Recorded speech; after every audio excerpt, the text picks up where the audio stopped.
अच्छा, voice is okay, audio video is clear. हाँ जी, good afternoon. तो लास्ट वाली क्लास हमने हाड़ौती तक अपना कंप्लीट हो गया था, जिसमें हाड़ौती का निर्माण कैसे हुआ है, उसकी एवरेज हाइट कितनी है और उसके मेन डिवीजन और सब डिवीजन कितने बटे हुए हैं, वहां तक अपनी बात हो गई थी। तो लास्ट में अपनी बात चल रही थी स्टडी ऑफ हाड़ौती, यानी हाड़ौती का अध्ययन। तो हाड़ौती का अध्ययन मुख्यतः कितने भागों में किया गया है?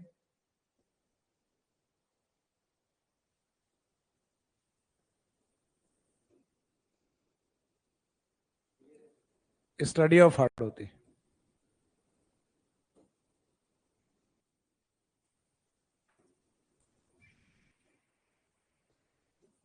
हाड़ौती का अध्ययन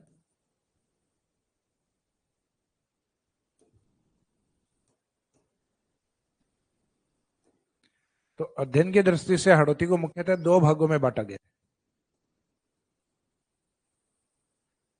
मेन डिवीजन दो हैं, जबकि इसके सब डिवीजन कल वाली लास्ट वाली क्लास में अपनी बात हुई थी कि सब डिवीजन पार्ट इसमें कितने हैं? 5। तो पहले हम उन दो डिवीजन को स्टार्ट करेंगे, उसके बाद में उसके जो 5 सब डिवीजन पार्ट अर्थात गौण भाग है उनको कवर करेंगे। तो हाड़ौती का अध्ययन दो मुख्य भाग और 5 सब डिवीजन पार्ट, 5 गौण भाग।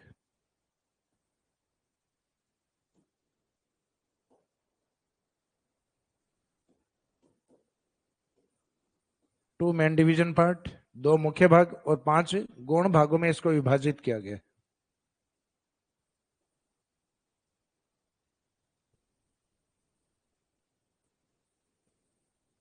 अब इसमें पहले कवर करना अपने को दो मेन डिवीजन पार्ट, उसके बाद में कवर करेंगे 5 सब डिवीजन पार्ट।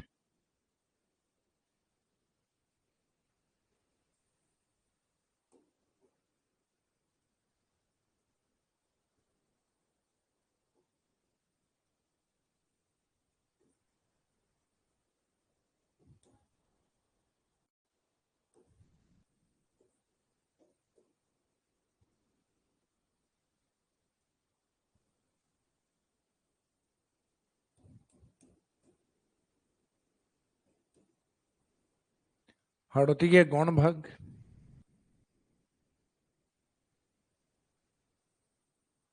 तो गौण भाग या जो सब डिवीजन पार्ट है, सॉरी मुख्य भाग,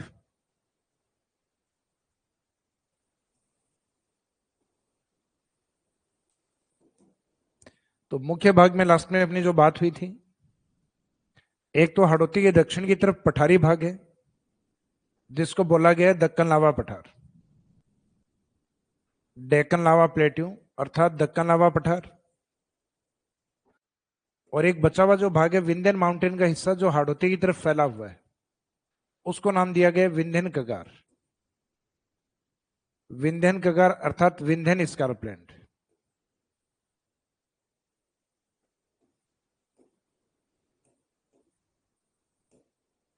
तो यहां तक अपन ने कल इसको डिवाइड किया था हाड़ौती के दो मेन डिवीजन को।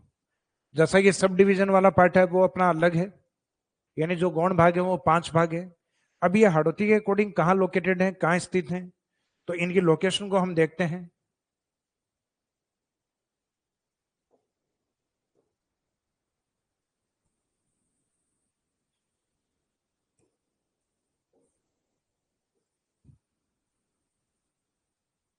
जैसे ये वाला पार्ट है, ये हाड़ौती डिवीजन, और हाड़ौती के सदन की तरफ ये वाला जो हिस्सा है,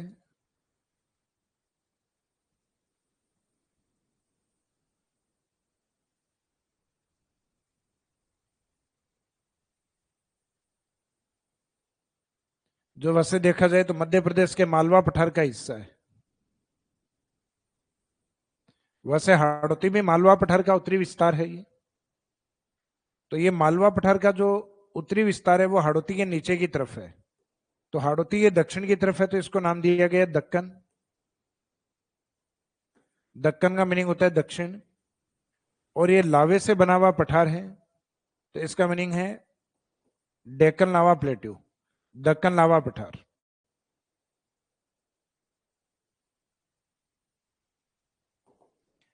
इसके बाद में जो विंध्यन माउंटेन है जो गुजरात से लेके और आगे बिहार तक फैली हुई है, उस माउंटेन का कुछ भाग है जो राजस्थान की तरफ भी है, जैसे हाड़ौती वाले पार्ट में, और राजस्थान के आगे इसके बाद में सवाई माधोपुर करौली धौलपुर पार्ट में, और उसके आगे की ओर ये कंटिन्यूस विंध्यन से जुड़ा हुआ पार्ट। तो विंध्यन की जो चट्टानें राजस्थान की ओर फैली हुई है उसको नाम दिया गया विंध्यन कगार। बाकी मेन माउंटेन है ये मध्य प्रदेश में, कुछ भाग इसका गुजरात में, और आगे यूपी होते हुए और बिहार तक। बिहार में आपने एक स्थान का नाम सुना होगा, सासाराम। सासाराम शेरशाह सूरी का मकबरा है। तो ये मुख्यतः गुजरात से लेके और सासाराम बिहार तक विस्तृत है, जिसका मेन पार्ट एमपी में है। और इस पर्वतमाला का जो चट्टानी भाग है वो राजस्थान की तरफ भी एक्सटेंट है। जैसे फॉर एग्जाम्पल कोई पर्वत होता है तो उस पर्वत का जो चट्टानी भाग है वो आगे तक फैला हुआ होता है, तो इस पार्ट को हम कहते हैं कगार, यानी जो चट्टानी भाग फैला हुआ है। तो विंध्यन की ऐसी चट्टानें राजस्थान तक फैली हुई हैं जिनको नाम दिया गया विंध्यन कगार। अगर उनको हम अलग से पढ़ते तो हमें एक माउंटेन और पढ़ना होता, विंध्यन कगार या विंध्यन माउंटेन। तो ये जो चट्टानें कहीं ना कहीं हाड़ौती से सिमिलर है, इस कारण इसको हमने हाड़ौती का ही एक पार्ट मानते हुए कवर किया है। तो यह हाड़ौती का एक मुख्य डिवीजन जो कि विंध्यन के नाम से विंध्यन कगार। तो यह हाड़ौती के दक्षिण पूर्व में है।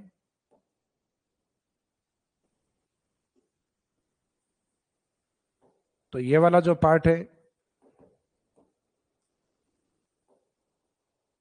ये वाला विंध्यन कगार के रूप में।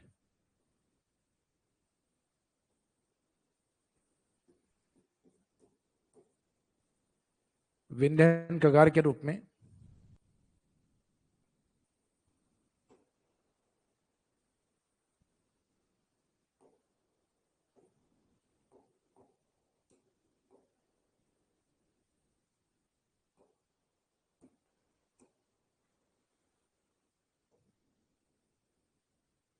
अब इसमें फर्स्ट पार्ट जो है डेक्कन लावा प्लेट्यू, ये कवर करेंगे, सेकंड विंध्यन। लेकिन इससे पहले हम एक पार्ट है जो कवर करेंगे जिसमें जैसे ये अरावली माउंटेन है, अरावली पर्वतमाला है। अरावली और विंध्यन के बीच में यहाँ चट्टानों में एक दरार है, चट्टानों में एक दरार है जिसको नाम दिया जाता है, जो यहाँ भीलवाड़ा चित्तौड़ होते हुए कोटा बूंदी आगे कंटिन्यू सवाई माधोपुर करौली धौलपुर और फिर इस साइड में उत्तर विशाल मैदान की तरफ फैली हुई, उसका नाम है जेबीएफ, ग्रेट बाउंड्री फॉल्ट। तो ग्रेट बाउंड्री फॉल्ट, ये चट्टानों के बीच में एक दरार, एक फॉल्ट है। अब अपने माइंड में आता है कि क्या ये दरार अपने को दिखाई देगी? तो वर्तमान में ये विजिबल इसलिए नहीं है क्योंकि एक तरफ अपना हाड़ौती का पार्ट है, एक तरफ अरावली है। उनके चट्टानों के बीच में नीचे की तरफ जाके एक गैप और एक फॉल्ट या भ्रंश आता है, उस भ्रंश को नाम दिया गया जेबीएफ। तो अभी दिखाई क्यों नहीं देता? तो रीजन है कि नदियों के द्वारा यहाँ सेडिमेंट और मलबे को डाल दिया गया है। तो इसका मीनिंग है ये मुख्यतः ऊपर से मिट्टी से कवर है, इस कारण ये ऊपर से विजिबल नहीं है। लेकिन ये पृथ्वी के आंतरिक भाग में जाओगे तो इसका मीनिंग है कि इसका अध्ययन किया है जीएसआई डिपार्टमेंट के द्वारा, जियोलॉजिकल सर्वे ऑफ इंडिया। तो जो जीएसआई डिपार्टमेंट जो कि चट्टानों का और मुख्यतः मिनरल्स का अध्ययन करता है, उनके द्वारा बताया गया है कि यहाँ पे एक फॉल्ट है और इस फॉल्ट का नाम दिया गया है जेबीएफ, ग्रेट बाउंड्री फॉल्ट। ऐसी अपनी दरारें हिमालय में भी हैं। तो इसी कारण हिमालय के अंदर अलग अलग श्रृंखलाएं हैं अपनी, जैसे नॉर्थ हिमालय ये ट्रांस हिमालय के रूप में है। इसके बाद में जो नीचे के हिमालय हैं, वृहद हिमालय, वृहद हिमालय के जस्ट नीचे है वो लघु हिमालय, उसके जस्ट नीचे ही तरफ है वो शिवालिक हिमालय,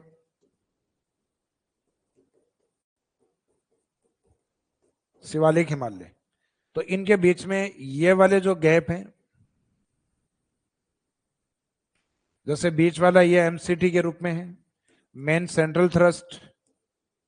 लास्ट वाला है ये एमबीएफ के रूप में, मेन बाउंड्री फॉल्ट। ऊपर वाला है ये सिंधु सांगपो सच्चर जोन, यानी ट्रिपल एस जेड के नाम से है।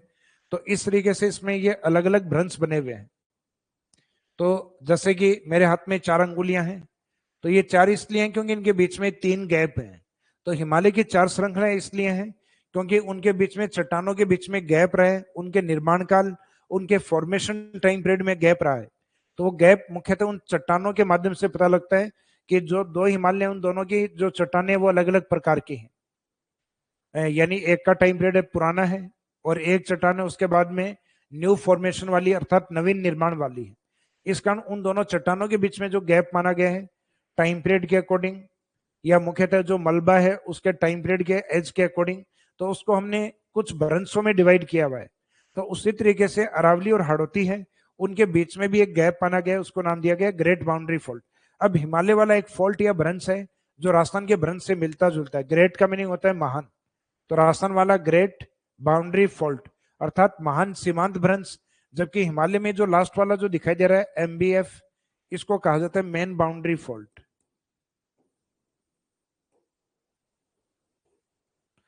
मेन बाउंड्री फॉल्ट, मेन का मीनिंग होता है मुख्य, बाउंड्री का मीनिंग सीमा या सीमांत, तो मुख्य। तो ये कई बार एग्जाम में आता है कि मुख्य सीमांत भ्रंश अरावली और हाड़ौती को अलग करता है। तो राजस्थान के अंदर मेन बाउंड्री फॉल्ट नहीं आता, यानी एमबीएफ नहीं आता। राजस्थान में मेन यानी मुख्य की जगह महान आना चाहिए, ग्रेट बाउंड्री फॉल्ट। तो अगर यह आता है मुख्य सीमांत भ्रंश तो ये स्टेटमेंट गलत होगा। कारण क्योंकि मुख्य सीमांत भ्रंश कहां पर है, लघु हिमालय और शिवालिक हिमालय के बीच में एमबीएफ है। तो हिमालय वाला तो सिर्फ हमने एक एग्जाम्पल लिया था समझाने के लिए, ये तो आपका इंडियन ज्योग्राफी का पार्ट होता है। लेकिन राजस्थान के अंदर जो जीबीएफ है उसका काम क्या है, तो उसका काम है अरावली और हाड़ौती इन दोनों को सेपरेट करना या अलग करना। तो पहले हम जीबीएफ के बारे में देख लेते हैं, उसके बाद स्टार्ट करेंगे मेन पार्ट।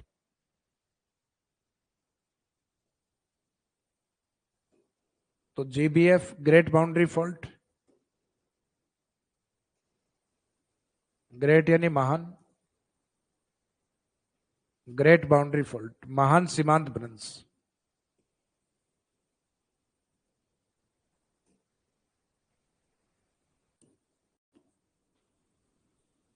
तो जीबीएफ एक भ्रंश है,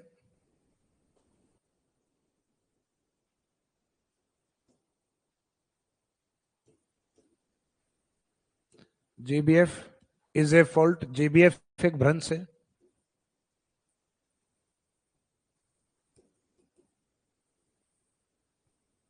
जो अरावली एवं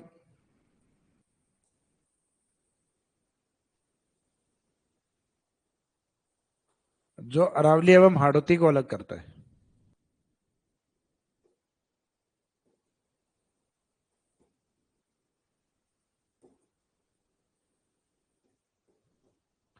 जो अरावली एवं हाड़ौती को अलग करता है। अब इसकी लोकेशन अगर हम हाड़ौती के अकॉर्डिंग देखें, यानी इस मैप के अकॉर्डिंग देखें, तो हाड़ौती को डिवाइड करके देखें, हाड़ौती के अकॉर्डिंग देखें तो ये हाड़ौती के मोस्टली नॉर्थ और वेस्ट वाले पार्ट की तरफ है, यानी हाड़ौती के नॉर्थ से और पश्चिम की तरफ। अब अपने को लगता है कि ये हाड़ौती के ईस्ट में भी है, लेकिन ये हाड़ौती में नॉर्थ की तरफ चलने के बाद में ईस्ट की तरफ नीचे की तरफ नहीं आता। तो इसका मीनिंग इसका जो मोस्टली पार्ट पार्ट जो है वो हाड़ौती के उत्तर और पश्चिम के अकॉर्डिंग है। अरावली के रेफरेंस में अगर इसको पूछा जाए तो अरावली के अकॉर्डिंग देखिए, क्या अरावली के उत्तर में है तो उत्तर में नहीं है, क्या अरावली के पश्चिम में है तो पश्चिम में भी नहीं है, क्या अरावली के दक्षिण में है दक्षिण में भी नहीं है, तो क्या अरावली के ईस्ट में है तो बिल्कुल ईस्ट में है। तो अरावली के रेफरेंस में अरावली के ईस्ट में होगा। राजस्थान के रेफरेंस में पूछ लिया जाए तो राजस्थान को डिवाइड करके देखो, जैसे भी अरावली को डिवाइड किया था, इससे पहले हाड़ौती को डिवाइड किया। तो अब राजस्थान के अकॉर्डिंग अगर देखें तो राजस्थान को डिवाइड करके देखेंगे तो राजस्थान के साउथ ईस्ट की तरफ आता है। इसका मीनिंग है राजस्थान के ये दक्षिण पूर्व की तरफ रहेगा।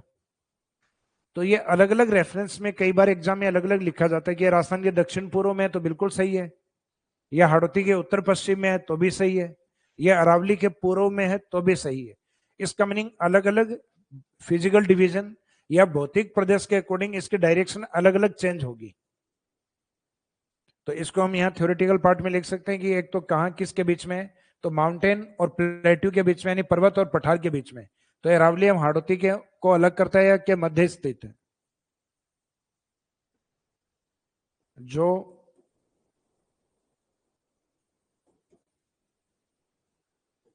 हाड़ौती के उत्तर पश्चिम,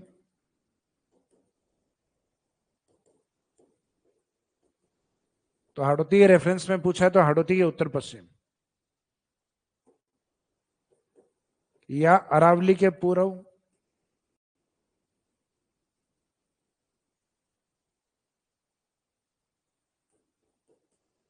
या अरावली के पूर्व एवं राजस्थान के, यानी जो लास्ट रेफरेंस है वो राजस्थान के अकॉर्डिंग देखने, राजस्थान के दक्षिण पूर्व में स्थित है।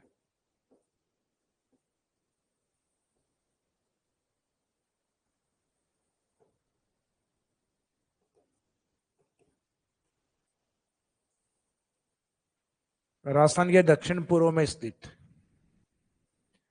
तो इस तरीके से अलग अलग रेफरेंस में हाड़ौती के उत्तर पश्चिम में हो गया है, अरावली के पूर्व में है, और राजस्थान के मुख्यतः ये दक्षिण पूर्व के अंदर स्थित है। तो ये अलग अलग रेफरेंस में इसके अलग अलग डायरेक्शन लिखी जा सकती है। अब राजस्थान के कौन से जिलों में इसका विस्तार है? तो एक तो माना जाता है इसका विस्तार मुख्यतः भीलवाड़ा चित्तौड़ यानी दो मेवाड़ वाले जिलों में है। दो जो मुख्य हाड़ौती के पार्ट है कोटा बूंदी, और आगे जो चंबल वाला एरिया या पूर्वी मैदानी भाग में जो एरिया आता है जिसको जनरली हम डांग प्रदेश कहते हैं, सवाई माधोपुर, करौली एवं धौलपुर। तो लगभग इन 6 से 7 जिलों में इसका विस्तार बताना है। तो एक तो ये डायरेक्शन वाइज हो गया कहां लोकेट। अब डिस्ट्रिक्ट वाइज अगर देखें तो राजस्थान में जीबीएफ का विस्तार,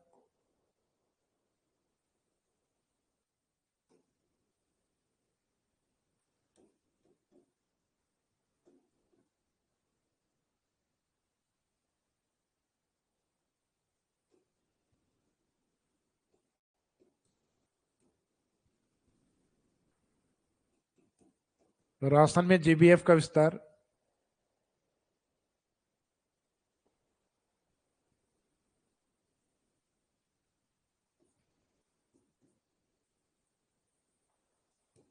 भीलवाड़ा चित्तौड़गढ़,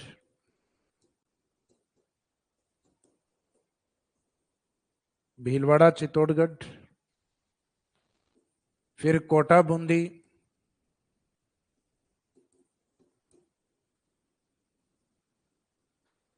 उसके बाद में सवाई माधोपुर,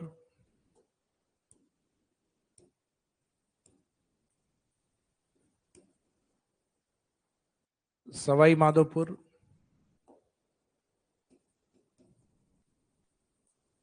करौली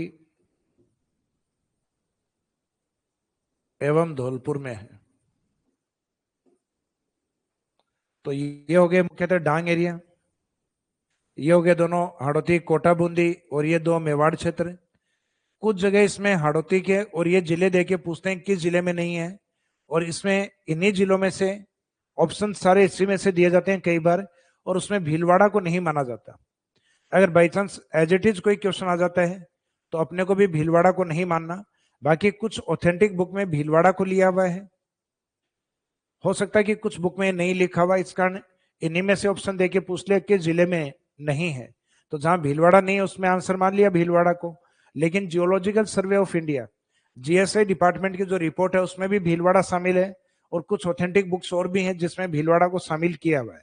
तो वैसे तो भीलवाड़ा शामिल है, लेकिन बाई चांस इन्हीं जिलों में से देके, यानी जो आपको 6-7 जिले बताए हैं, और फिर इन्हीं में से अगर बाई चांस पूछे किस जिले में नहीं है, देन अपने को आंसर जो पुराने वाला भीलवाड़ा नहीं है ये माना गया है एग्जाम में, तो अपने को भी भीलवाड़ा नहीं है मान लेना है। लेकिन बाई चांस भीलवाड़ा के अलावा अगर कोई ऐसा ऑप्शन हो कि हम उसको आंसर दे सकते हैं, यानी इनमें वो जिला मेंशन नहीं होना चाहिए, जैसे टोंक आ गया तो टोंक में नहीं है, जयपुर आ गया तो जयपुर में नहीं है, दौसा आ गया तो दौसा में नहीं है, तो इनके अलावा अगर कोई और जिला है तो आंसर उसी को ही मानना है कि इस जिले में नहीं है। लेकिन इनमें से सारे जिले इन्हीं में से दिए हैं, और फिर एग्जामिनर पूछ रहा है किस में नहीं है, तो अपने को जनरली फिर भीलवाड़ा में नहीं मानना। और वैसे देखा जाए तो भीलवाड़ा में भी है, ऑथेंटिक बुक्स में और जियोलॉजिकल सर्वे ऑफ इंडिया दोनों की रिपोर्ट में दिया हुआ है। तो ये जो एक अपना अदर पॉइंट है इसमें जेबीएफ, ये अपना कंप्लीट हो गया। जेबीएफ क्या है? तो ये हाड़ौती और अरावली के बीच में एक दरार है, चट्टानों के बीच में जेबीएफ। वैसे देखा जाए तो मैदानी भाग का पार्ट है, क्योंकि एक तरफ अरावली है और एक तरफ हाड़ौती है। तो इन दोनों की चट्टानों को अलग करने वाली जो दरार है जिसमें मलबा जमा है अर्थात सेडिमेंट जमा है, आज वर्तमान में जहां मैदानी भाग है वो वाला पार्ट है जेबीएफ का पार्ट। तो जेबीएफ कंप्लीट हो गया अपना। अब हाड़ौती के जो दो मेन पार्ट अपने को स्टार्ट करने हैं, उसमें एक तो हाड़ौती के नीचे की तरफ है जिसको हम नाम क्या देंगे, डेक्कन लावा प्लेट्यू। तो पहला स्टार्ट करेंगे इसमें डेक्कन लावा प्लेट्यू अर्थात दक्कन लावा पठार। 。 . 。 . । । । 。 . . . 。 . . . . . 。 . . . . 。 . . . 。 . . 。 . . 。 . 。 . 。 . 。 . 。 . 。 . 。 . 。 . 。 . 。 . 。 . 。 .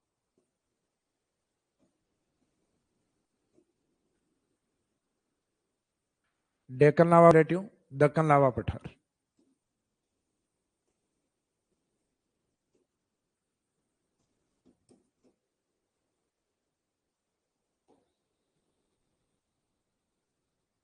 तो जो डेक्कन लावा प्लेट्यू वाला जो पार्ट है,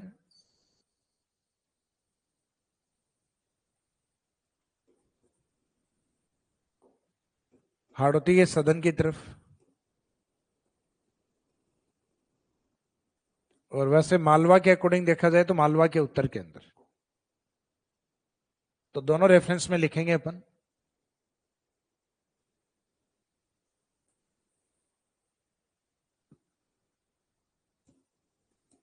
तो ये हाड़ौती के दक्षिण में, इस कारण इसको दक्कन बोला गया है। तो ये हाड़ौती के दक्षिण एवं मालवा के उत्तर में स्थित है।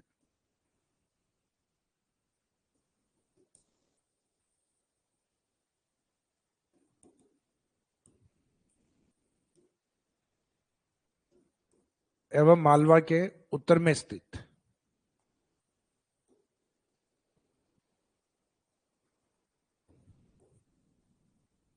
तो हाड़ौती ये सदन वाले पार्ट में है और मालवा के उत्तरी भाग में स्थित।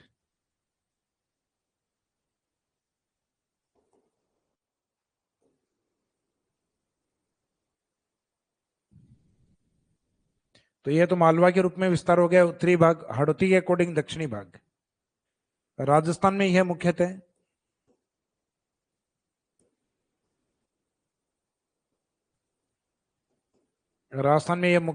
ऊपर माल, इन जो मालवा के ऊपर का हिस्सा है उसको बोला गया ऊपर माल, एवं मालव क्षेत्र में विस्तृत है।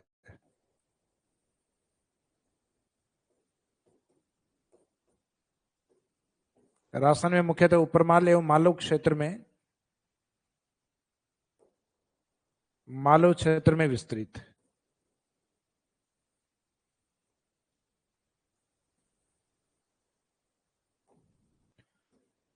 तो इन दोनों का ध्यान रखना अपने को। एक तो ऊपर माल, तो ऊपर माल तो कौन सा है? मालवा का ऊपरी भाग, जो कि मुख्यतः भीलवाड़ा चित्तौड़ के बीच का भाग है। भीलवाड़ा में आपको ध्यान है एक किसान आंदोलन हुआ था बिजोलिया, और चित्तौड़ में एक सेंचुरी आती है, और उस एरिया में चंबल के ऊपर एक वाटरफॉल भी बनता है, जलप्रपात भी बनता है, चोलिया वाटरफॉल। जगह का नाम है भैंसरोडगढ़। तो भीलवाड़ा के बिजोलिया से चित्तौड़ के भैंसरोडगढ़ का जो बीच का एरिया उसको कहा जाता है ऊपर माल, जो मालवा के ऊपर का हिस्सा है। और आपको ध्यान होगा कि बिजोलिया किसान आंदोलन के दौरान 1917 में यहाँ ऊपरमाल बोर्ड का गठन भी किया था। तो ये भौगोलिक क्षेत्र ही ऊपरमाल है, इस कारण यहाँ ऊपरमाल बोर्ड का गठन किया गया। और फिर आते हैं मालव प्रदेश। तो मालव प्रदेश वो है जहां मालवा पठार का विस्तार ज्यादा है। तो मालवा पठार राजस्थान के इस साइड में, यानी मालवा के वेस्ट की तरफ प्रतापगढ़ में, और ईस्ट की तरफ झालावाड़ में ज्यादा फैला हुआ है। तो प्रतापगढ़ और झालावाड़ क्षेत्र को मालव कहा जाता है, क्योंकि यहाँ मालवा पठार का विस्तार अधिक है। तो वैसे देखा जाए तो हाड़ौती के नीचे वाला जो दक्कन लावा पठार है, जो कि वैसे मालवा का हिस्सा है, तो हाड़ौती के नीचे की तरफ है, और मालवा के उत्तर की तरफ ये एक तो ऊपर माल के रूप में फैला हुआ है, एक मालव के रूप में फैला हुआ है। तो ऊपर माल के रूप में कितने जिलों में? 2 में, भीलवाड़ा और चित्तौड़ के बीच में। और मालव के रूप में कितने जिलों में? 2 में, प्रतापगढ़ और झालावाड़। तो ये मालव वाला क्षेत्र है, यानी मालवा पठार जो प्रतापगढ़ झालावाड़ में, वो मालव क्षेत्र है। और इन्हीं क्षेत्र में पाई जाने वाली एक गाय की नस्ल है जिसको हम मालवी कहते हैं। तो मालवी गाय की नस्ल है, वो मध्य प्रदेश मालवा क्षेत्र की है, और वो राजस्थान के सीमावर्ती जिलों में पाई जाती है। तो ये मुख्यतः ऊपरमाल और मालव के रूप में विस्तृत है। अब ऊपरमाल का विस्तार कहां पे है वो लिखना है।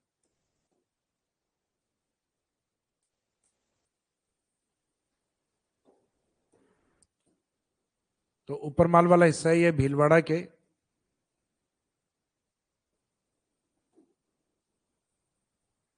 ये भीलवाड़ा बिजोलिया,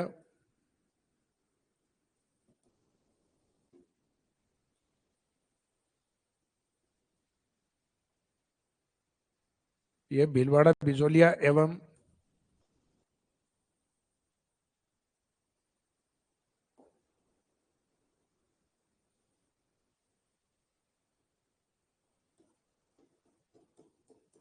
एवं चित्तौड़गढ़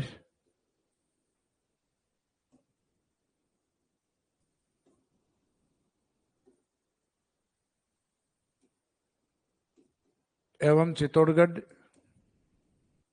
ब्रैकेट में भैंसरोडगढ़। तो ये भीलवाड़ा चित्तौड़गढ़ या यूं कहें बिजोलिया भैंसरोडगढ़ के मध्य का पठारी क्षेत्र या भौगोलिक क्षेत्र। पठारी क्षेत्र कह दो चाहे पठारी क्षेत्र अपने आप में कौन सा एरिया होता है, ज्योग्राफिकल एरिया। पठारी क्षेत्र या भौगोलिक क्षेत्र।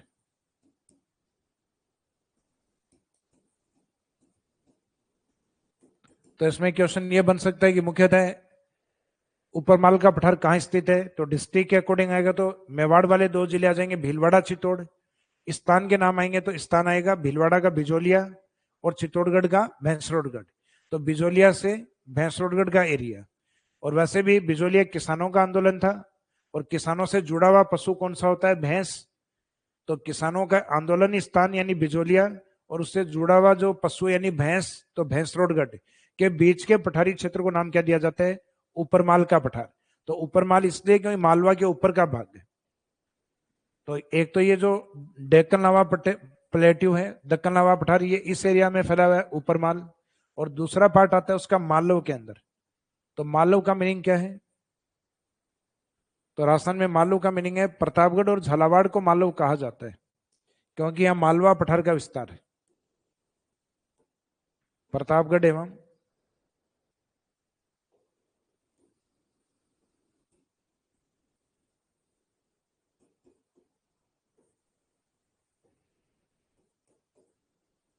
प्रतापगढ़ एवं झालावाड़ को मालव रीजन या मालव प्रदेश कहा जाता है।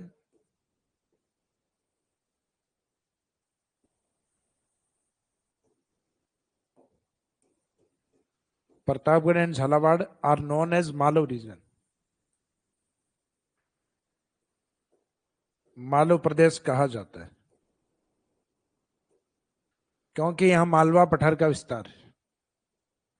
क्योंकि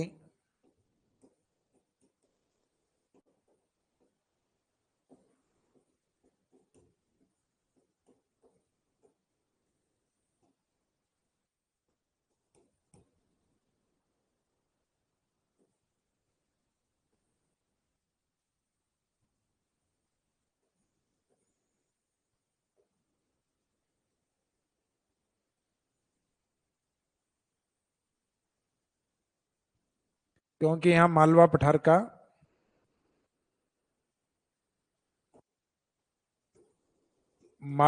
का विस्तार।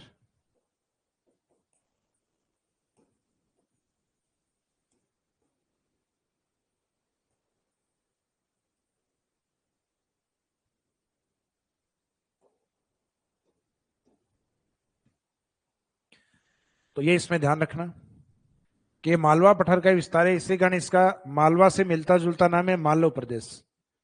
तो राजस्थान में मालव प्रदेश कौन सा है, प्रतापगढ़ झालावाड़। ऊपरमाल एरिया कौन सा है, भीलवाड़ा से चित्तौड़िया, जो चित्तौड़गढ़ का एरिया है। तो अब इन दोनों को मिला के जो चित्तौड़गढ़, भीलवाड़ा यानी ऊपरमाल, और प्रतापगढ़ और झालावाड़, तो जिलों के तौर पे कितने हो गए, 4। और ज्योग्राफिकल एरिया कितने हो गए, 2, ऊपरमाल और मालव। तो ऊपरमाल और मालव दोनों को मिला के कहा जाता है डेक्कन लावा प्लेट्यू। अब सिर्फ इसको दक्कन लावा पठार नहीं बोल के लावा शब्द हटा लिया जाए, इसका मीनिंग डेक्कन प्लेट्यू। तो डेक्कन प्लेट्यू मुख्यतः महाराष्ट्र के पठार को कहा जाता है। जो जैसे इंडियन ज्योग्राफी पढ़ते हैं तो उसमें आता है दक्कन का पठार या डेक्कन ट्रेप। तो वो मुख्यतः भारत के प्रायद्वीप पठार का वो हिस्सा है जो महाराष्ट्र में फैला हुआ है। जबकि राजस्थान में हाड़ौती के नीचे होने के कारण इसको डेक्कन तो बोला गया है, लेकिन साथ में महाराष्ट्र से अलग करने के कारण लावा भी लगाया गया है। तो हमारे लिए डेक्कन लावा प्लेट्यू है, ना कि डेक्कन प्लेट्यू, क्योंकि डेक्कन प्लेट्यू महाराष्ट्र के अंदर। तो इसमें यह वाला पार्ट अपना कंप्लीट हो गया, डेक्कन लावा पठार। तो यह हाड़ौती के दक्षिण में और मालवा के उत्तर में है, जो राजस्थान में मुख्यतः किसके रूप में फैला हुआ है, ऊपरमाल के रूप में एवं मालव प्रदेश के रूप में। अब इसका दूसरा पार्ट जो बचा है वो कौन सा है, विंध्यन कगार।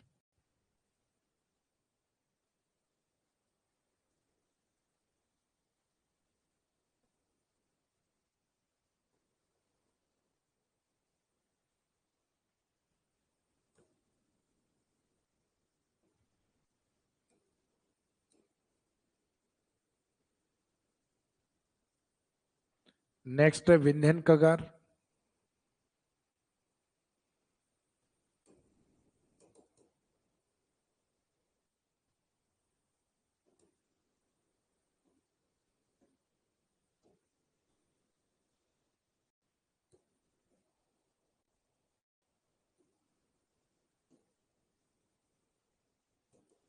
विंध्यन स्कारप्लेंट।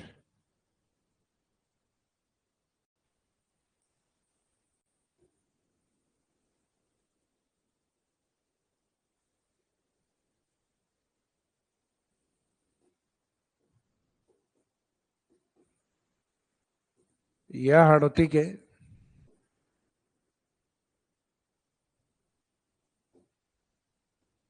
यह हाड़ौती दक्षिण पूर्व में विस्तृत है।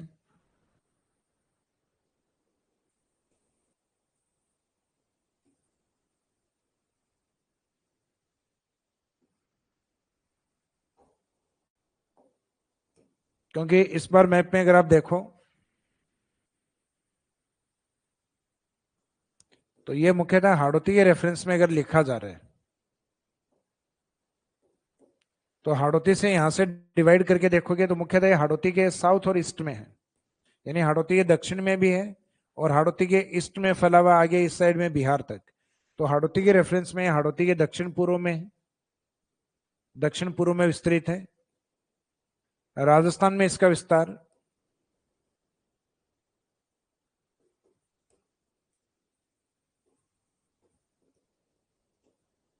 राजस्थान में इसका विस्तार हाड़ौती हाड़ौती यानी जो मुख्य 4 जिले हैं हाड़ौती वाले, वैसे हाड़ौती पठार में 7 जिले आते हैं, लेकिन जो मेन 4 डिस्ट्रिक्ट है कोटा, बूंदी, बारा, झालावाड़, तो राजस्थान में इसका विस्तार हाड़ौती यानी ब्रैकेट में मेंशन कर सकते हैं हम कोटा, बूंदी, बारा एंड झालावाड़। तो राजस्थान में इसका विस्तार हाड़ौती, कोटा, बूंदी, बारा, झालावाड़ एवं डांग क्षेत्र में है। तो इसके अलावा इसमें डांग एरिया भी शामिल किया जाता है एवं डांग क्षेत्र या डांग प्रदेश में है। तो यहां जो डांग प्रदेश है उसका मीनिंग है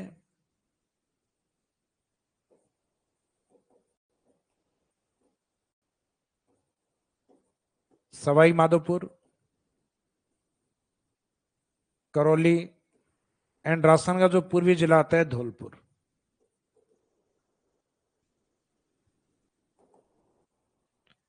ये वाला जो पार्ट, तो इसका मीनिंग एक तो हाड़ौती के 4 प्रमुख जिले हैं और बाकी डांग एरिया के।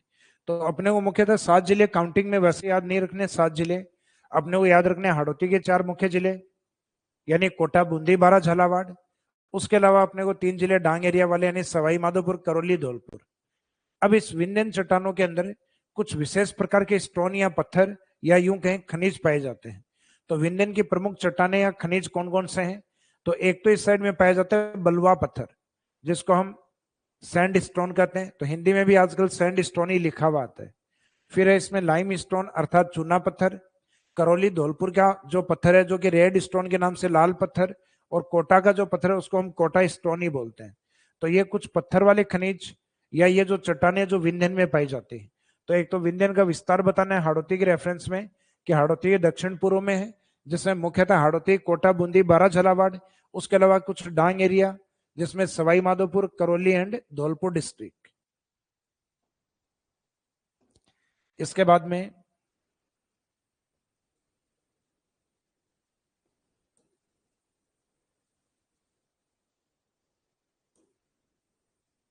विंध्यन में मेंशन कर सकते हैं विंध्यन के प्रमुख चट्टाने।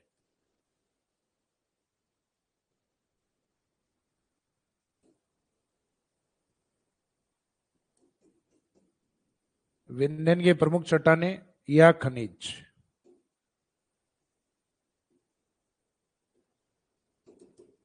विंध्यन की प्रमुख चट्टाने या खनिज।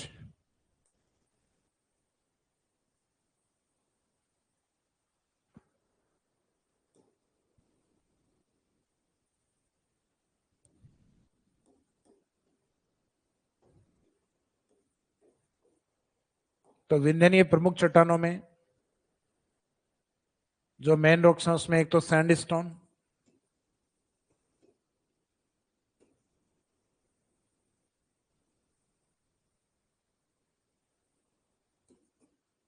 सैंडस्टोन के अलावा लाइमस्टोन,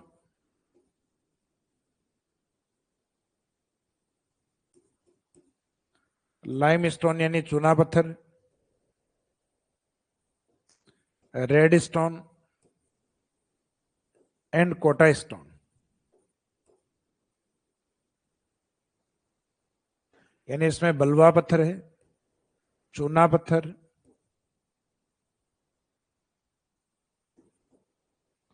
रेड स्टोन यानी लाल पत्थर,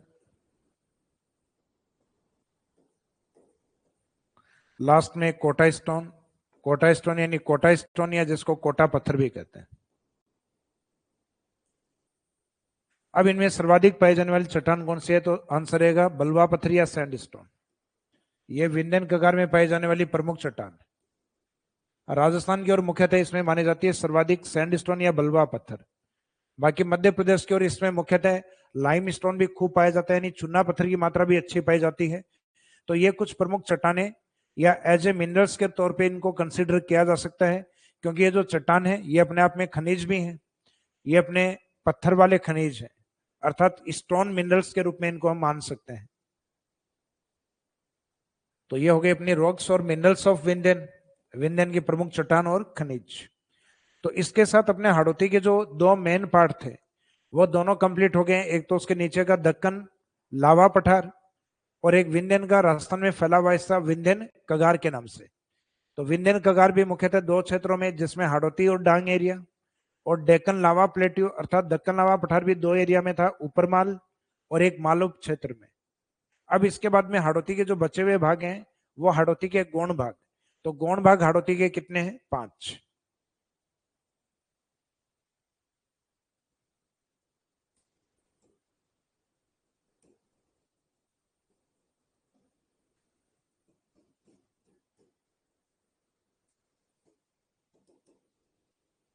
हाड़ौती है गौण भाग, sub division part of Hadoti.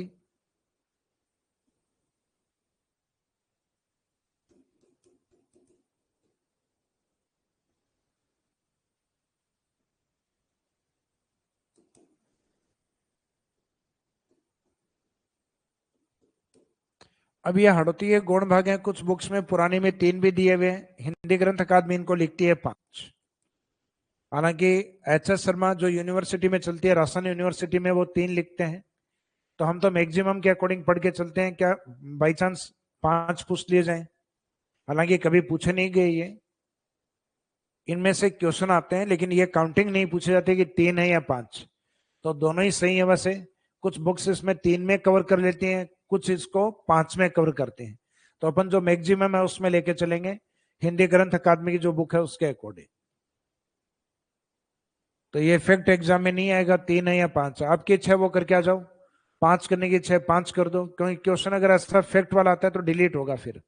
अगर ऑप्शन में तीनों ही है, सॉरी दोनों ही ऑप्शन है, 3 भी दिया हुआ है 5 भी दिया हुआ है, तो आंसर दोनों में से एक ही होगा। यानी वैसे आंसर दोनों ठीक है लेकिन एग्जाम में हम एक ही कर पाएंगे, इस कारण ये गलत होगा।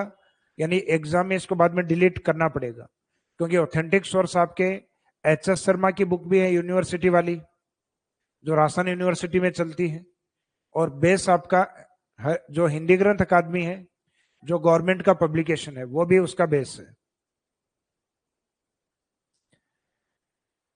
तो इसके sub division part of Hadoti, Hadoti है गौण भाग। तो गौण भाग में हम कितने पार्ट लेंगे? 5। अब इन 5 भागों के नाम क्या है ये देखते हैं।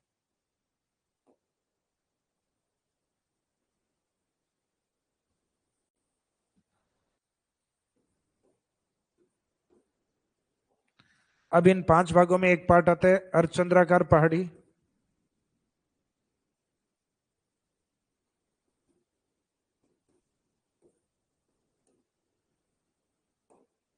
अर्धचंद्राकार पहाड़ी अर्थात क्रिसेंट हिल्स।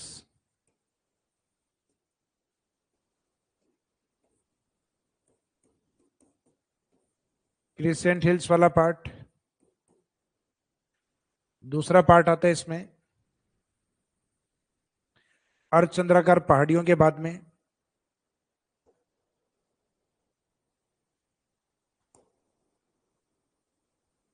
नदी निर्मित मैदान,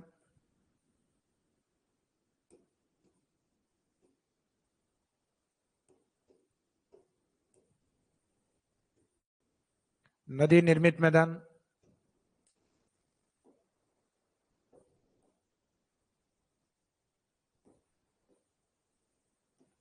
river formed plane,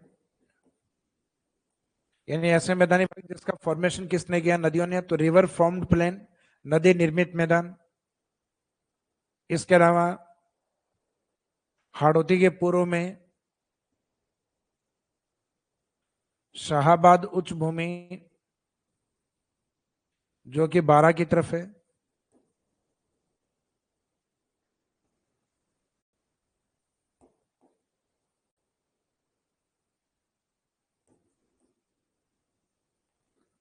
Shahabad upland,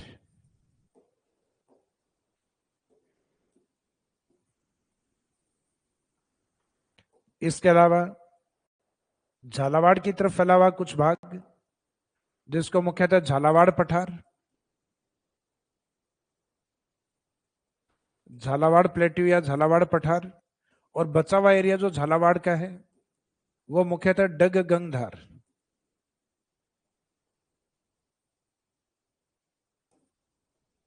डग गंगधार उच्च भूमि।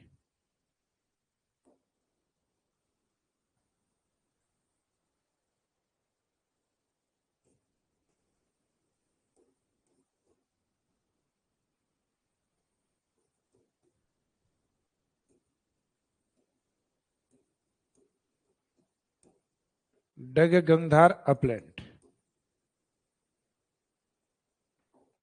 तो ये भी मुख्यतः किस क्षेत्र में है, झालावाड़ की तरफ। तो ये एरिया है डग और गंगधार का एरिया, जो अपने निकटतम ज्योग्राफिकल एरिया से थोड़ा ऊंचा उठा हुआ है, यानी इसको भी अपलैंड के रूप में माना गया है। झालावाड़ पठार है तो सामान्य सी बात है ये भी हाइट पर होगा।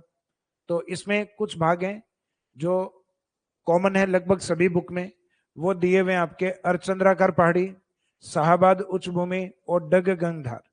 अब जो झालावाड़ पठार है कुछ बुक्स उसको डग गंगधार वाला जो एरिया दोनों को सेम ही मान लेते हैं, और नदी निर्मित मैदान है वो पूरे हाड़ौती वाले एरिया के ऊपर है, यानी हाड़ौती से जो नदियां बहती हैं वो जिस जिस एरिया से बहती हैं वहां सेडिमेंट जमा करती हैं, अर्थात हाड़ौती पठार का कटाव करके और मुख्यतः काली मिट्टी को बनाती हैं। तो जहां जहां से नदी बहती है उस एरिया को नदी निर्मित मैदान, जैसे इसमें मुख्य नदी चंबल है तो चंबल का मैदान हाड़ौती के ऊपर बनता है, तो इसका मीनिंग वो नदी निर्मित मैदान। चंबल में आने वाली प्रमुख नदी काली सिंध, चंबल में आने वाली नदी पार्वती, चंबल में आने वाली नदी मेज नदी। तो ये प्रमुख नदियां हैं जो इस क्षेत्र में मैदानी भागों का निर्माण करती हैं, तो उसी मैदान को कहा गया नदी निर्मित मैदान। तो वो नदी निर्मित मैदान भी हाड़ौती प्लेट्यू के ऊपर ही बनता है। तो अब इसमें से पहले स्टार्ट करेंगे अपन क्रिसेंट हिल्स अर्धचंद्राकार पहाड़ी। तो वैसे देखा जाए तो ये भाग किस तरीके से ये देख लेते हैं। ये हाड़ौती है तो उसका अर्धचंद्राकार पहाड़ी हाड़ौती के उत्तर में, उसके पश्चिम में, उसके दक्षिण में। तो ये है अर्धचंद्राकार पहाड़ी जो हम पहले कवर करेंगे। अर्धचंद्राकार पहाड़ियों के ईस्ट में ये बारा की तरफ ये फैला हुआ है शाहाबाद उच्च भूमि,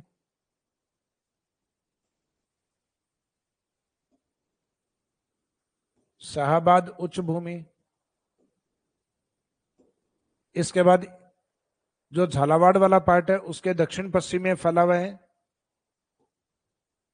डग गंगधार,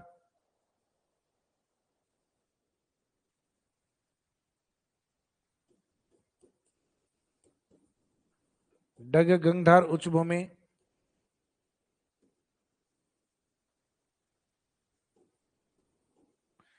और मुख्यतः अर्धचंद्राकार पहाड़ियों के दक्षिण की तरफ इधर फैला हुआ है झालावाड़ का पठार,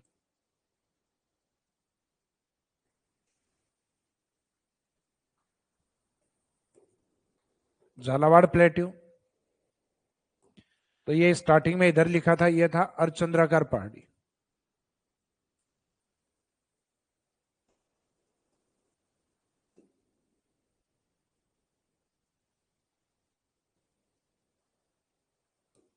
अर्धचंद्राकार पहाड़ी। और बाकी जो इस क्षेत्र में जैसे ये भाग झालावाड़ है, इसके लगभग वेस्ट वाला हिस्सा ये कोटा और बूंदी होते हुए नदी निकलती है, कौन सी, चंबल। चंबल के पश्चिम की ओर से इधर भीलवाड़ा बूंदी होते हुए नदी आती है, इसमें मेज। मुख्यतः झालावाड़ वाले एरिया से कोटा में आके इसमें मिलती है काली सिंध, जिसके किनारे गागरोन फोर्ट भी स्थित है। और बारा वाले एरिया से मध्य प्रदेश से आके और मुख्य सवाई माधोपुर में मिलने वाली नदी है हाड़ौती के नॉर्थ की तरफ, यह है पार्वती नदी। तो इसका मीनिंग ये अलग नदियों के जो पास में है, ये नदी निर्मित मैदान, जैसे पार्वती, ये काली सिंध,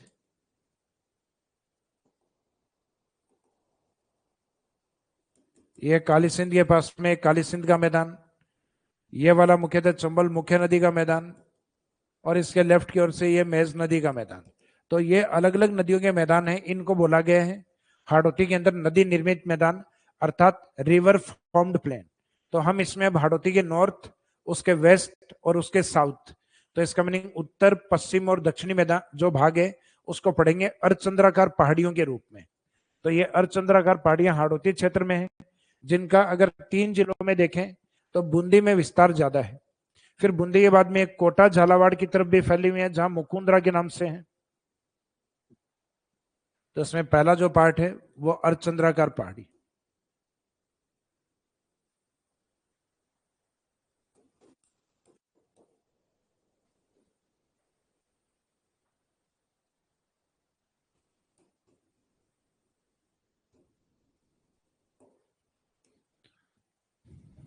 अर्धचंद्राकार पहाड़ी,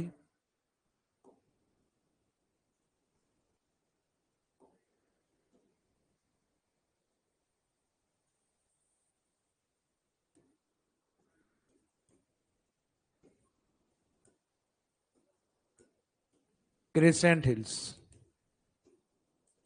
तो सबसे पहले तो इनकी लोकेशन बतानी है। ये पहाड़ी हाड़ौती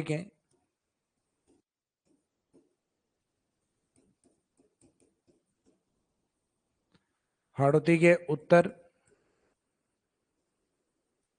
पश्चिम, हाड़ौती में सिर्फ एक पूर्व की दिशा को छोड़ना है, हाड़ौती के उत्तर, पश्चिम एवं दक्षिण में विस्तृत है।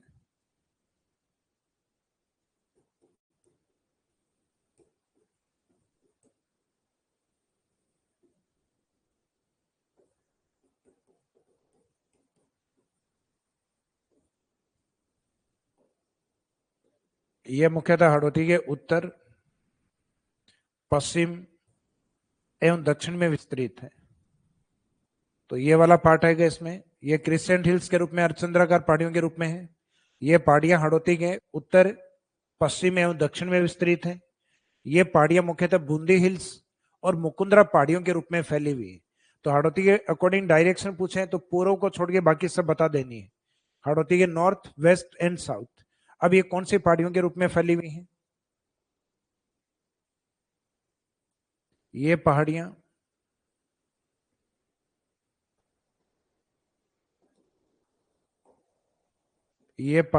अर्धचंद्राकार पहाड़ियां हैं, जो किसके रूप में है? बूंदी हिल्स,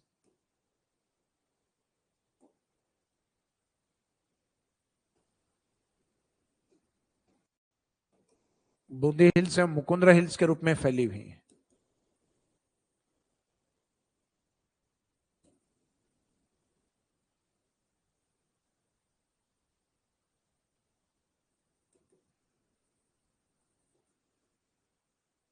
बूंदी हिल्स एवं मुकुंदरा हिल्स के रूप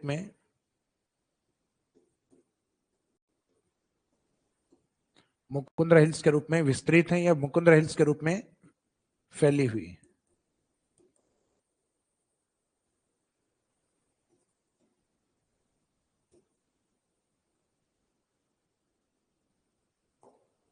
अब इसमें बूंदी हिल्स है, ये तो नाम से ही पता लग रहा है बूंदी के अंदर है।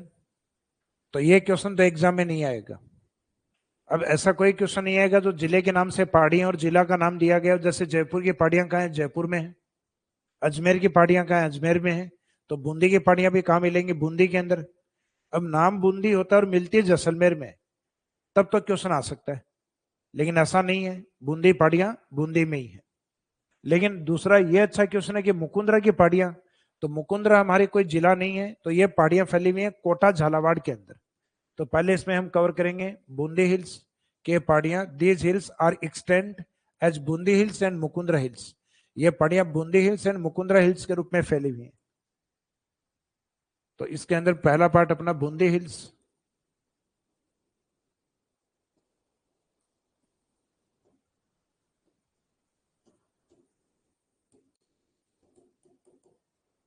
तो बूंदी हिल्स की जो विशेषता है वो कुछ इस तरीके से है कि हाड़ौती का जो ऊपर वाला ये जो पार्ट है ये है बूंदी हिल्स।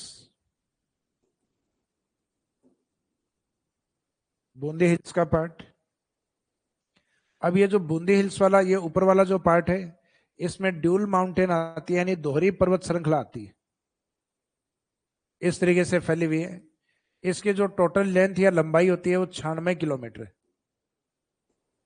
96 किलोमीटर है। इनकी जो एवरेज हाइट या औसत ऊंचाई है बूंदी पहाड़ियों की लगभग 300 से 350 मीटर है।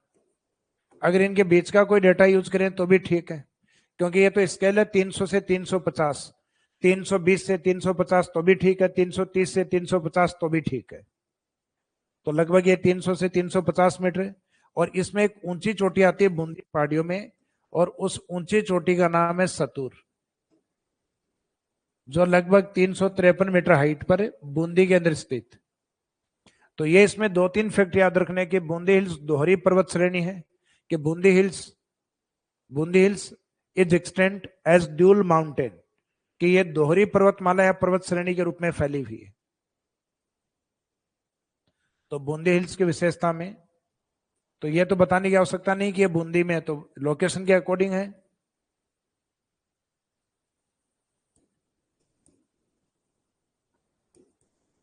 यह दोहरी पर्वत श्रेणी है या दोहरी पर्वतमाला है।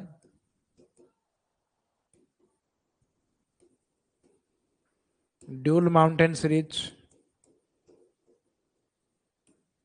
टोटल लेंथ या लंबाई इसकी कितनी है? लेंथ अभी आपको जो इसमें बताई थी 96 किलोमीटर कि 96 किलोमीटर है। एवरेज हाइट यानी औसत ऊंचाई, तो औसत ऊंचाई वाला डेटा या फैक्ट भी अभी लिखा था अपने, लगभग 300 से 350 मीटर। और इसके सर्वोच्च चोटी कौन सी है? तो वो आंसर याद रखना है सतूर, जो अभी ऊपर लिखा था सतूर, जो कि बूंदी में आती है 353 metre. Meaning highest peak of Bundi hills is Satur which is situated in Bundi. इसकी सर्वोच्च चोटी सतूर है जो कि बूंदी में स्थित है।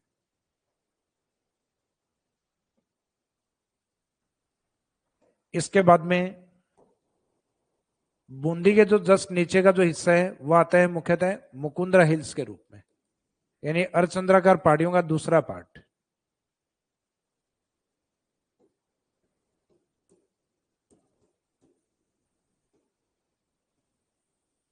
मुकुंदरा हिल्स। तो ये मुकुंदरा हिल्स किसके रूप में फैली हुई है? तो मुकुंदरा हिल्स कोटा और झालावाड़ क्षेत्र के रूप में। तो इनका विस्तार एक तो कोटा एवं झालावाड़।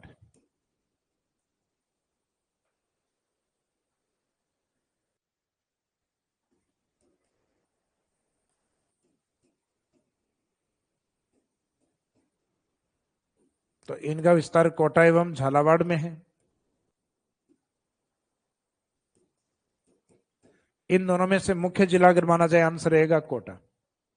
इन पहाड़ियों का जो टोटल लेंथ या विस्तार है यानी कुल लंबाई जो है वो 120 किलोमीटर। लेकिन दोनों जिलों में देखें तो कम रहेगी फिर, जैसे कोटा की तरफ लगभग 80 किलोमीटर के आसपास, झालावाड़ की तरफ 35 से 40 किलोमीटर। तो इसका मीनिंग तीनों जिलों में अगर देखें तो बूंदी हिल्स है वो 96 किलोमीटर है लगभग। तो 96 किलोमीटर है तो देखने में तो अपने को लगता है मुकुंदरा। तो दोनों में अगर तुलना की जाए बूंदी और मुकुंदरा हिल्स में से लंबी कौन है? तो मुकुंदरा हिल्स। लेकिन तीनों जिलों में एरिया अगर देखा जाए तो बूंदी में 96 है, फिर बाद में कोटा की तरफ लगभग 80 किलोमीटर है, झालावाड़ की तरफ लगभग 35-40 किलोमीटर है। तो तीनों जिलों में अर्धचंद्राकार पहाड़ियों का ज्यादा हिस्सा बूंदी के पास है, यानी बूंदी हिल्स के रूप में 96 किलोमीटर है, जबकि झालावाड़ और कोटा यहाँ मुकुंदरा अलग अलग पार्ट में फैली हुई है। इसका अलग अलग जिलों के रूप में यहाँ कम है इनके पास। और वैसे सिर्फ पर्वतमालाओं की तुलना की गई बूंदी ज्यादा लंबी है, बूंदी हिल्स या मुकुंदरा की पहाड़ियां, तो मुकुंदरा की पहाड़ियां ज्यादा लंबी है क्योंकि ये 120 किलोमीटर लेंथ में है।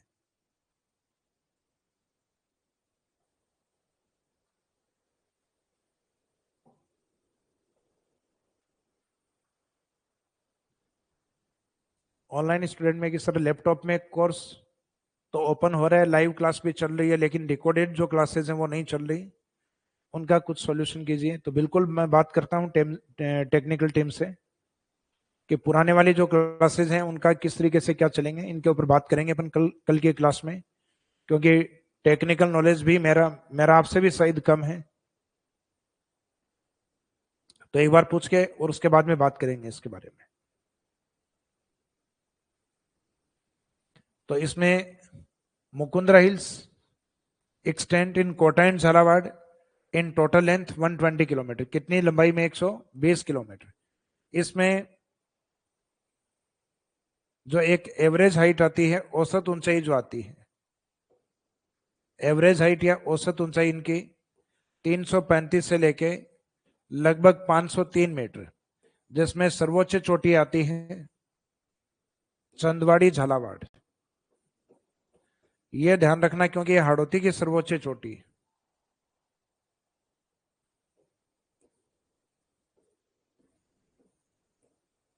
सर्वोच्च चोटी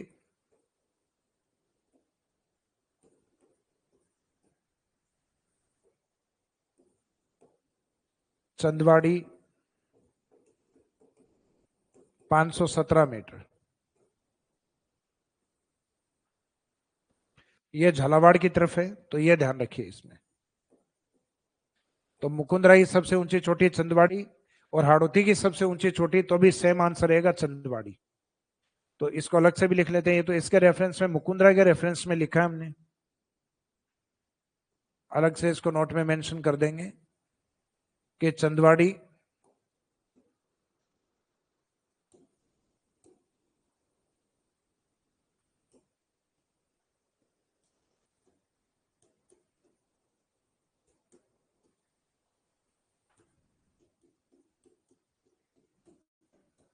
चंदवाड़ी हाड़ौती की सबसे ऊंची चोटी।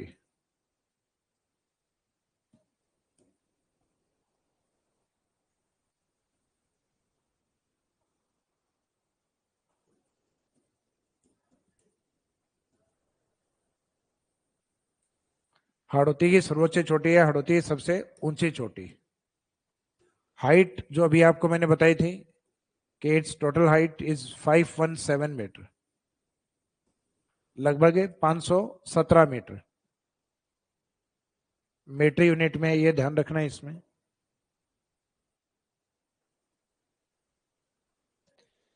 तो ये इसमें पहला पार्ट जो बूंदी की और मुकुंदरा की पहाड़ी वाला पार्ट, यानी जिसको हम दोनों को मिला के कहते हैं अर्धचंद्राकार पहाड़ी।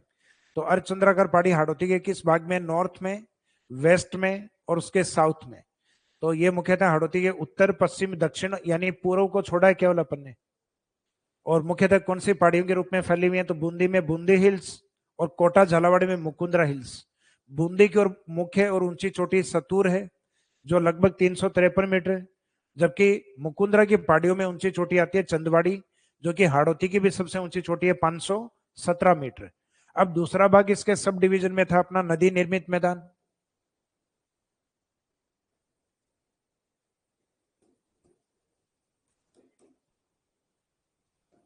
नदी निर्मित मैदान, तो नदी निर्मित मैदान में अपने को हाड़ौती की तरफ, हाड़ौती की तरफ जो मुख्य नदी है वो कौन सी है, चंबल। तो चंबल एवं सहायक नदियों के द्वारा,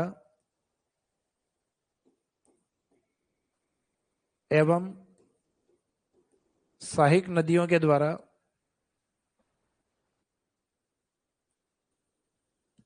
नदियों के द्वारा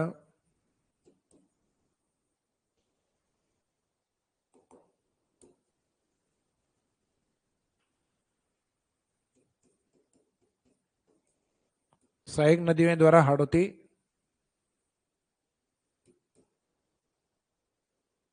हाड़ौती का नदी निर्मित मैदान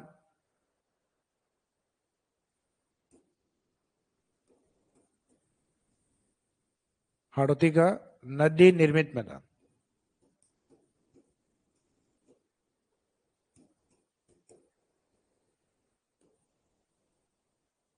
नदी निर्मित मैदान निर्मित है या बना हुआ है। तो नदी निर्मित मैदान में चंबल एवं सहायक नदियों के द्वारा हाड़ौती का नदी निर्मित मैदान निर्मित है, जिसमें प्रमुख नदी तो प्रमुख नदी जैसे एक तो मुख्य चंबल है। चंबल की सहायक नदियों में कुछ नाम मैंने आपको बताए थे डायग्राम में। काली सिंध रिवर है, इसमें लेफ्ट से बाईं ओर से मिलने वाली नदी मेज है, फिर दाईं ओर से मिलने वाली प्रमुख नदियों में इसमें पार्वती। तो रिवर्स तो इसमें बहुत सारी है, लेकिन जो मुख्य नदी है जो हाड़ौती की तरफ इसमें मैदानी भाग का निर्माण करती हैं वो मेनली ये है चंबल, काली सिंध, मेज एंड पार्वती रिवर। तो बाई चांस ये पूछ लें कि हाड़ौती क्षेत्र में कौन सी नदियों का मैदान है, तो जैसे बनास का मैदान है वो राजस्थान के पूर्वी मैदान में आता है, ना कि हाड़ौती के अंदर। तो बाई चांस वो चंबल की सहायक नदी जरूर है Banas. Banas is the tributary of Chambal. Banas Chambal की सहायक नदी है, लेकिन उसका मैदान है वो हाड़ौती की तरफ नहीं होगा, वो मैदानी भाग में बनता है। दो नाम से बनता है, दक्षिण में मेवाड़ के मैदान और उत्तर में मालपुरा करौली मैदान के नाम से, जो लास्ट वाली क्लास में हमने कंप्लीट किया था। तो ये नदी निर्मित मैदान कंप्लीट हो गया अपना। इसके बाद में हाड़ौती के पूर्व की तरफ बारा की तरफ का जो एरिया उसको कहा जाता है शाहाबाद। शाहाबाद उच्च भूमि या शाहाबाद अपलैंड।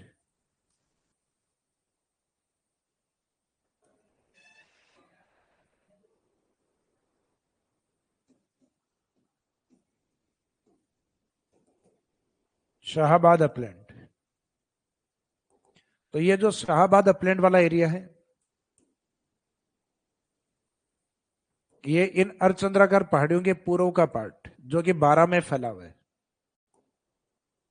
तो शाहाबाद उच्च भूमि यह है हाड़ौती के पूर्व में,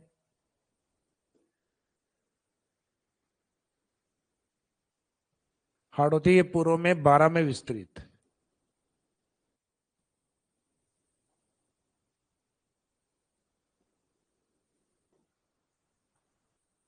बारा में विस्तृत। ये शाहाबाद वैसे बारा के अंदर प्रमुख तहसील हैं शाहाबाद और किशनगंज। जो राजस्थान के आर्ट एंड कल्चर में या राजस्थान की जनजातियों में हम पढ़ते हैं मुख्यतः ये भील जनजाति के क्षेत्र के रूप में प्रसिद्ध है, अर्थात ये भीलों का एरिया है मुख्यतः बारा की तरफ। तो हाड़ौती के पूर्व में बारा में विस्तृत है। फिर इसमें लोकेशन के अलावा आपको क्या ध्यान रखना है,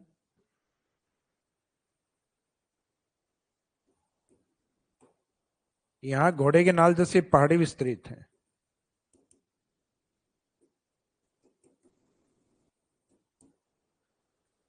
यहां घोड़े की नाल जैसी पहाड़ी विस्तृत है।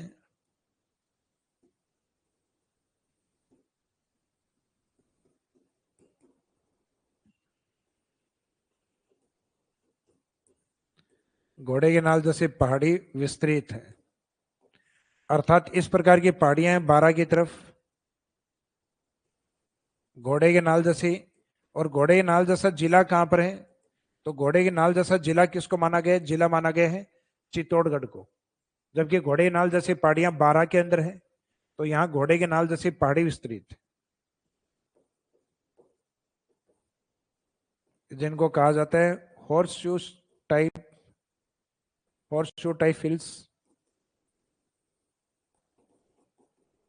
Type hills is extent here. यहाँ घोड़े के नाल जैसे पहाड़ी स्थित है या विस्तृत है, जिनके मध्य रामगढ़ क्रेटर स्थित है। तो इन पहाड़ियों के बीच में एक झील आती है जिसको नाम दिया जाता है रामगढ़ क्रेटर लेक,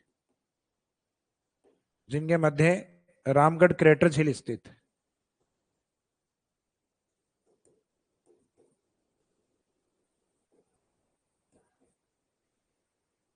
जिनके मध्य जिनके मध्य रामगढ़ क्रेटर झील स्थित।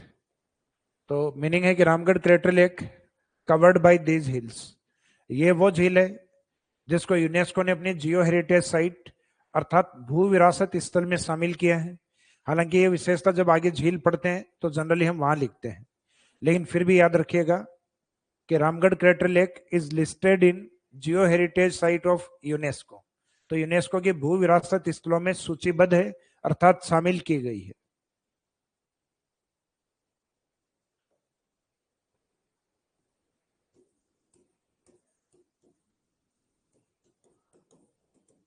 रामगढ़ क्रेटर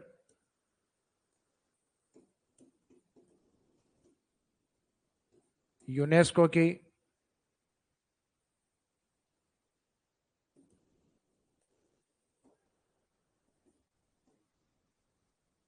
जियो हेरिटेज साइट यानी भू विरासत स्थल में शामिल। तो भू यानी जियो और विरासत का मीनिंग हेरिटेज।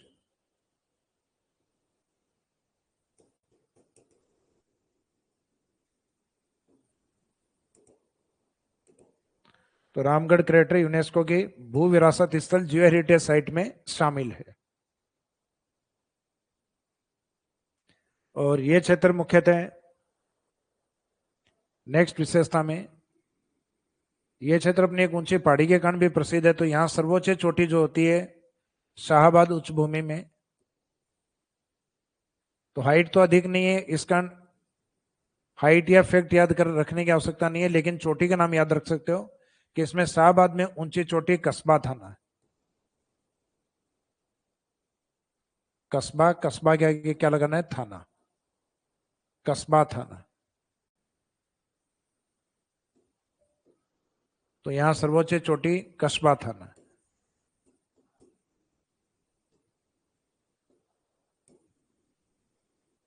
तो Kasba Thana is the highest peak of Shahbad upland. और लास्ट में नोट में इसमें एक विशेष बात कि इस क्षेत्र में जो जनजाति पाई जाती है उसके लिए भी यह क्षेत्र प्रसिद्ध है।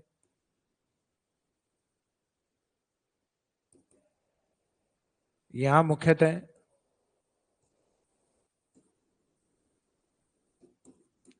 सहरिया जनजाति पाई जाती है। यहां मुख्यतः सहरिया जनजाति पाई जाती है।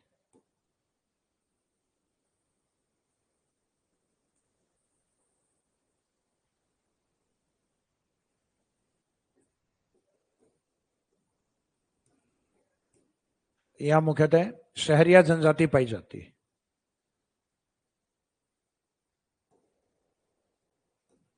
तो ये इस साइड में प्रसिद्ध है सहरिया जनजाति का, सहरिया जनजाति के एरिया के रूप में। इसके बाद में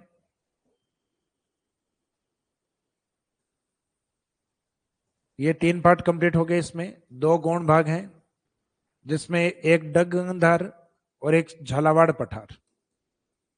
तो पहले इसमें कवर करते हैं झालावाड़ पठार। तो झालावाड़ पठार में तो कुछ खास पॉइंट नहीं है। ये याद रखना कि अर्धचंद्राकार पहाड़ियों के दक्षिण में झालावाड़ में स्थित है।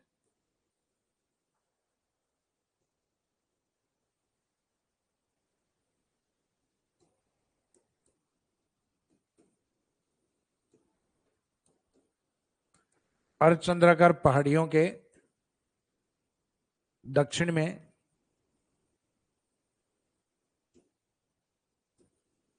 यानी जो हाड़ौती में इस तरीके से पहाड़ियां बनाई थी अर्धचंद्राकार, उनके सदन में इधर झालावाड़ में स्थित के दक्षिण में झालावाड़ में स्थित।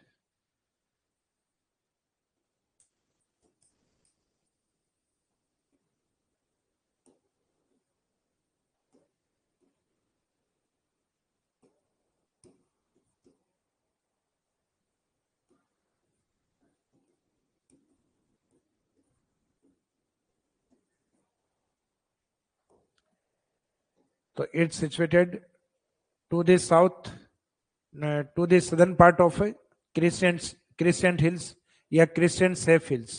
तो एक अर्धचंद्राकार पहाड़ी है, उनके साउथ की तरफ दक्षिण की तरफ है। किस जिले में, तो जो नाम है उसी जिले में झालावाड़ पठार झालावाड़ के अंदर है। तो लगभग इस क्षेत्र में जो ये चट्टानी भाग है उसकी जो एक एवरेज हाइट आती है जनरली किस औसत हाइट में है, तो औसत ऊंचाई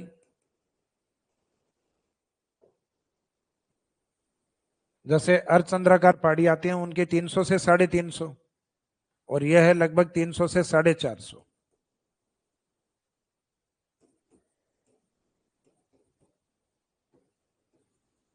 तो मीनिंग है हाड़ौती का ज्यादातर जो पार्ट है वो आपको एवरेज 300 से और 500 के बीच में ज्यादा मिलेगा। सिर्फ एक झालावाड़ के अंदर जो चंदवाड़ी है वो 517 मीटर है। बाकी यहाँ का जो रिलीफ फीचर है मोस्टली 300 से 350 के बीच में। तो ये वाला जो झालावाड़ पठार है ये है लगभग 300 से 450। फिर इसके बाद में जो लास्ट पार्ट है आपका हाड़ौती के गौण भागों के अंदर, वह है डग गंगधार।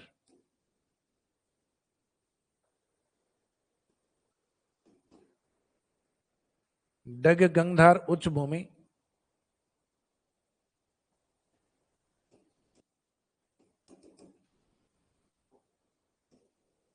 यानी डग गंगधार अपलैंड पार्ट।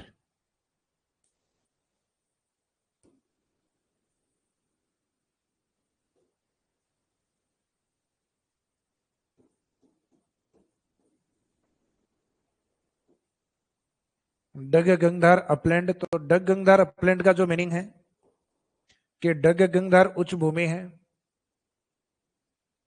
यह हाड़ौती वाला पार्ट है। तो हाड़ौती के सदन में जो झालावाड़ है, उस झालावाड़ के भी ये मुख्यतः दक्षिण पश्चिम की तरफ, यानी अर्धचंद्राकार पहाड़ियां आती है उनके थोड़ा सा ईस्ट की तरफ है। और झालावाड़ से अगर आप डिवाइड करके देखो तो झालावाड़ के भी ये साउथ वेस्ट में, हाड़ौती के भी साउथ वेस्ट में। तो इसमें लिखना है कि यह हाड़ौती के या झालावाड़ के दक्षिण पश्चिम में स्थित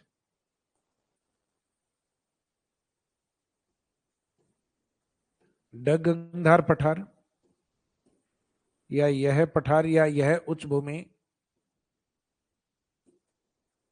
यह झालावाड़ के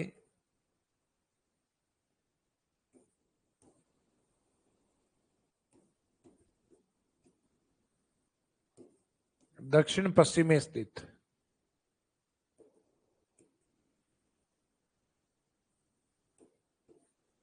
झालावाड़ के साउथ और वेस्ट वाला जो पार्ट है, दक्षिण और पश्चिम, उसके अंदर ये फैला हुआ है। और एक इसमें लिख सकते हो इस क्षेत्र में सामान्यतः काली मिट्टी पाई जाती है।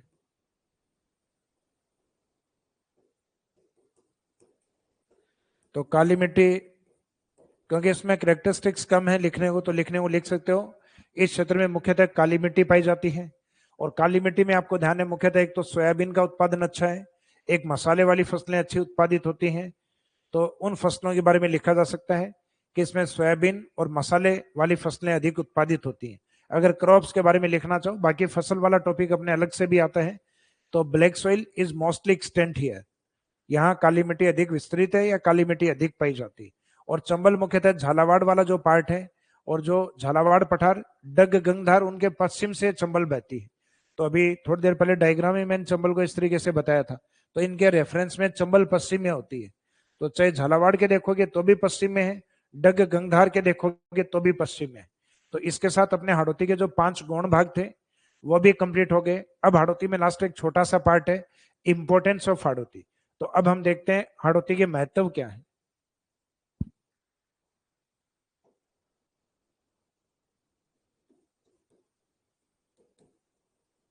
Importance of Hadoti.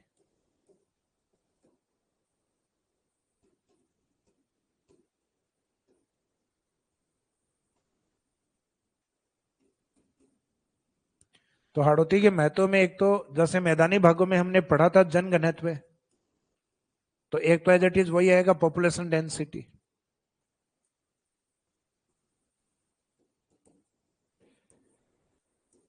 कि हाड़ौती में जनघनत्व अधिक पाया जाता है,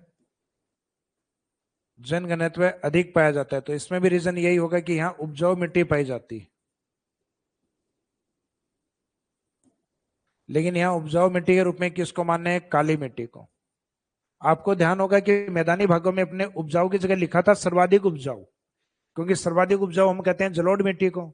तो मैदानी भागों में जनघनत्व सर्वाधिक था, यानी हाई पॉपुलेशन डेंसिटी या maximum population density is found in eastern plane. जबकि यहाँ लिखते हैं high population density is found here, यहाँ उच्च जनघनत्व है because fertile soil is found here, क्योंकि यहाँ उपजाऊ मिट्टी अर्थात काली मिट्टी पाई जाती है। इस मिट्टी को सर्वाधिक उपजाऊ नहीं बताना है, सर्वाधिक उपजाऊ होती है जलोढ़। तो इसमें लिखना है सिर्फ fertile soil is found here, अर्थात उपजाऊ मिट्टी यहाँ पाई जाती है।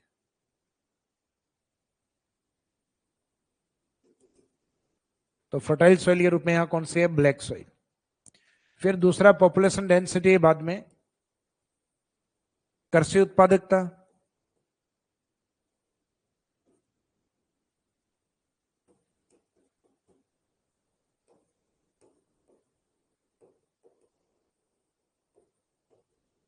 Agricultural productivity. तो जो एग्रीकल्चरल प्रोडक्टिविटी आती है उसका मीनिंग क्या है?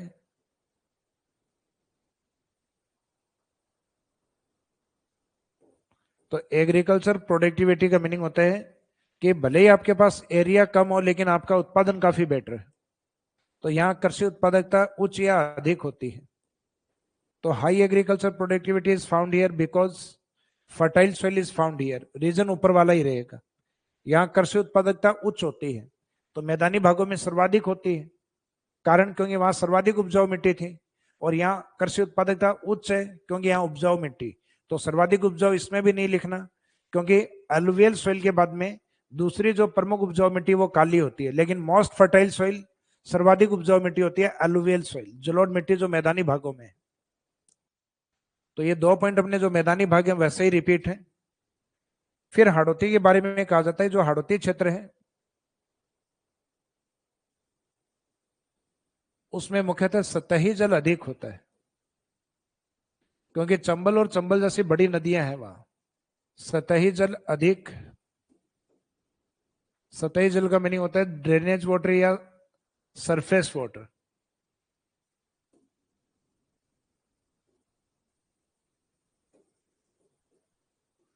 तो यहां सरफेस वाटर अधिक पाया जाता है, सतही जल अधिक है, इस कारण सतही जल अधिक है। इस कारण इसमें दूसरा एक पॉइंट और लिख सकते हैं, इस कारण यहां जलीय जैवता अधिक पाई जाती है, यानी एक्वाटिक बायोडाइवर्सिटी।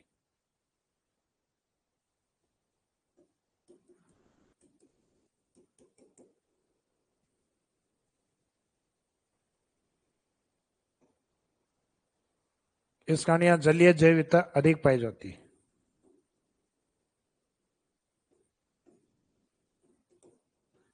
एक्वाटिक बायोडाइवर्सिटी,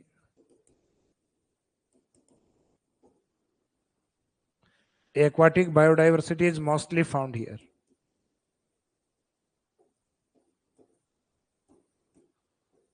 तो ये मोस्टली फाउंड हियर किस रेफरेंस में लिखा है? Mostly found here then other physical division of Rajasthan, Rajasthan के अन्य भौतिक प्रदेशों की तुलना में, क्योंकि राजस्थान के हर भौतिक प्रदेश की जैविकता अलग है। जैसे राजस्थान के चारों भौतिक प्रदेश में अरावली में जैविकता सबसे ज्यादा है, कारण क्योंकि वहां नदियां भी हैं और वन भी सर्वाधिक है। जैसे पूर्वी मैदान में आते हैं तो वहां अनाज होने के कारण पक्षी जैविकता सर्वाधिक है, तो बर्ड बायोडाइवर्सिटी में मैदानी भाग सर्वाधिक है, जबकि ऑल ओवर बायोडाइवर्सिटी सर्वाधिक अरावली में ज्यादा है। तो जैवता अधिक अरावली में है, पक्षी जैवता मैदान में है, और जलीय जैवता हाड़ौती में है क्योंकि यहाँ सतही जल अधिक। और इसमें एग्जाम्पल हम चंबल के जीवों का दे सकते हैं, जैसे तो इसमें aquatic biodiversity is mostly found here, यानी यहाँ जलीय जैवता अधिक पाई जाती है।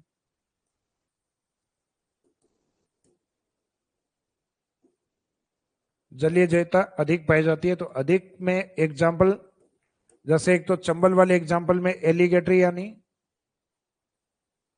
घड़ियाल, मुख्यतः मगरमच्छ भी पाए जाते हैं इस क्षेत्र में,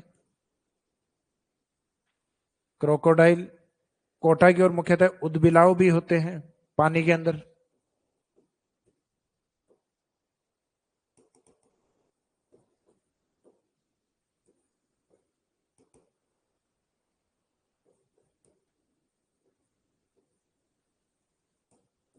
ओट्रस या उदबिलाव,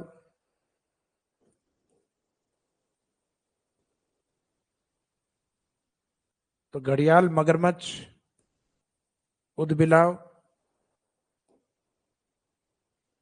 और इसके अलावा गांगेसूस, यानी गंगा की वो मछली जो भारत की राष्ट्रीय जलीय जीव भी है, नेशनल एक्वाटिक एनिमल भी है, वो गांगेयसुस या जिसको गांगेय डॉल्फिन भी कहते हैं, गांगेयसुस या गांगेय डॉल्फिन। तो मोस्टली क्षेत्र में जलीय जीव हैं या जलीय जैवता वो अधिक पाई जाती है। और लास्ट में अगर मिनरल्स या खनिजों की बात करें इधर, तो खनिज के अंदर वही लिखने जो हमने विंध्यन कगार में लिखे थे। तो खनिज यहाँ पत्थर वाले खनिज अधिक पाए जाते हैं।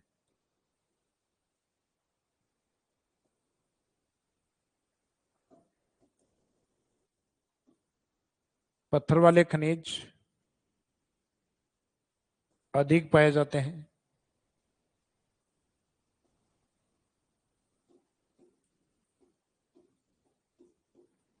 Stone minerals is mostly found here.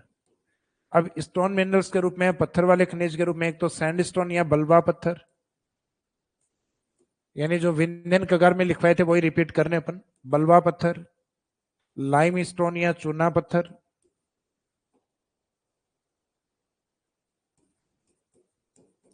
Karauli Dholpur का रेड स्टोन यानी लाल पत्थर, और कोटा की ओर पाया जाने वाला मुख्यतः कोटा स्टोन यानी कोटा पत्थर।